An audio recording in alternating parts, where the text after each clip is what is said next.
We are with Zhao Yu of Hong Kong's Ho Lee Fook, and thank you so much for being here at the Chef's Club in New York. Oh, pleasure is all mine. I'm excited to be here. So first of all, I think for people who think of Hong Kong cuisine, they often don't have a reference point to differentiate it from other parts of China. What makes Hong Kong food so unique?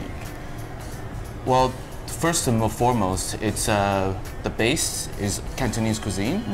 But because there's so many international influence, as well as such a hub for business, it takes the best of China and the best of the world in this one condensed city that has amazing cuisine. And so for people who are coming to Hong Kong and they would say, okay, I must have this dish if I'm in Hong Kong, you know, in the way that in New York, it's like you gotta have a bagel with lox. Like, what are the things that you think of as being like classic, only in Hong Kong type dishes? When people go to Hong Kong, they have to have roast goose somewhere.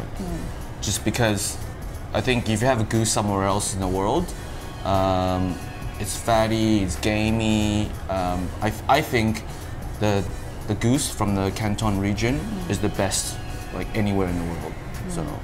So you just gotta try it. You gotta try roast goose. And dumplings, which you're gonna make for us today. How do dumplings fit into the Hong Kong cuisine?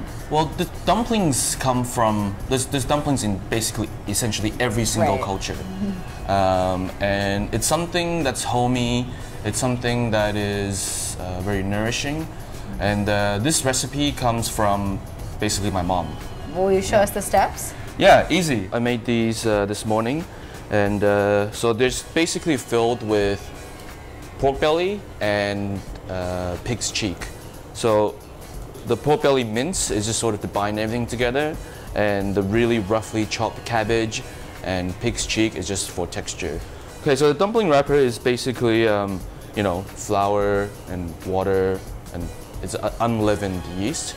Yeah, it's just, you know, rolled sort of thinly. And I try to count my pleats to about 10 to 15 or so. What we're going to do is the water's come to the boil.